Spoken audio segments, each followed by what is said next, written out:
Alrighty. Well, this is how you do the rubber band trick. All you need is one rubber band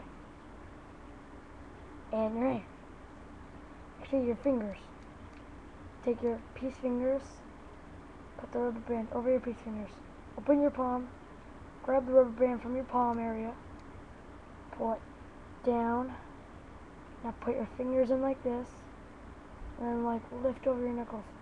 Look at right above your nails, right in this part of your section. And they're on these. Right now, they're on the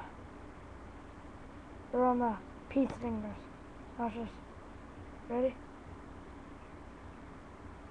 Hang on, whoopsie. Look at that. They changed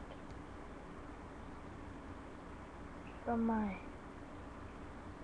Ha! You see that? Watch. Finger.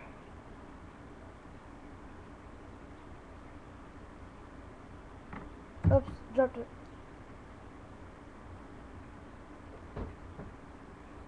Hey! I gotta go. Bye.